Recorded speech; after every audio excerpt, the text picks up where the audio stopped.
गंजाम जिला शेरगढ़ थाना अंतर्गत धनंतर पंचायत सुनांतर गाँव निरंजन जेना ओरफ कालिया जेना को बोमा और गुलीमाड़ घटना 6 अभियुक्त गिरफ अभियुक्त मानक ठारू 6टी पिस्तल 40टी जीवंत गुली 7टी मर्गजिन 7टी मोबाइल सह गोटे होंडा बाइक जबत करिछि पुलिस।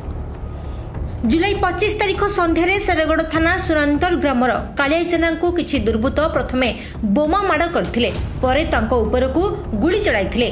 घटनारे कालिया जेना गुरुतर आहत होइथिबा बेले तांको प्रथमे ब्रह्मपुर एक घरोई हॉस्पिटल रे चिकित्सा पई भर्ती करा जायथिला। परे तांको ब्रह्मपुर एमकेसीजी बड़ मेडिकल और तापरे विशाखापट्टना पठा जायथिला। गुरुतर कालिया जेना सुस्थ होई घर को फेरिथिबा बेले एही घटना को पुलिस गुरुतर सह नै एक स्वतंत्र टीम गठन करी तदंत जारी रखिछि। घटना पछरे पूर्व शत्रुता और राजनैतिक शत्रुता थिबा बेले घटना को रूप देबा पई अभियुक्त माने 10 लाख टंकार सुपर डील करथिले। घटना पूर्व अभियुक्त माने 4 लाख टंका अग्रिम नैथिले। तेबे पुलिस घटनार 6 जन को गिरफ्त करी आज कोर्ट चालाण करथिबा बेले घटना पछरे आहुरी अनेक अभियुक्त रहिथिबा नै आस्का एसडीपीओ संतोष सेना सूचना दैछंती। आपण जानिछंती गत 25 तारिख संध्यारे सुनांतर कालिया और निरंजन जेना को किछि अजଣା दुर्बृत्त मोटरसाइकल आसी तांको मरणांतक आक्रमण करथिले से फायरिंग करथिले बोमाडी मध्ये करथिले। ए संक्रांत रे तांको विशेष रिपोर्ट रे शेरगढ़ थाना केस नंबर 318/25 भारतीय न्याय संहिता विभिन्न दफा आर्म्स एक्ट एवं इंडियन एक्सप्लोसिव सब्सटेंस एक्ट विभिन्न दफा मामला रुजु कराइथिला।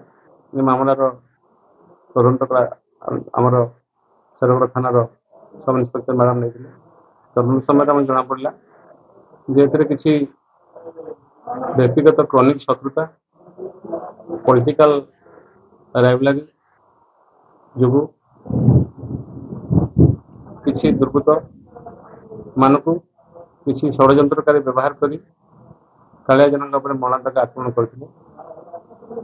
तदंत समय आमे वर्तमान सुधा 5 जन षड्यंत्रकारी एवं जन आसला टोटाल 6 जन को अरेस्ट कर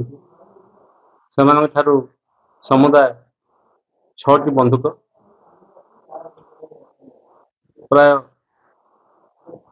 30 राउंड अधिक गुड़ी 40 राउंड अधिक गुड़ी 7टा मैगजीन 7टा मोबाइल फोन गोटे मोटरसाइकिल जबत कराई केस तदंत जारी रही अन्य एक्टिव मान अरेस्ट कर। शेरगढ़ सूर्यनारायण पाणिग्राही रिपोर्ट वर्तमान टीवी।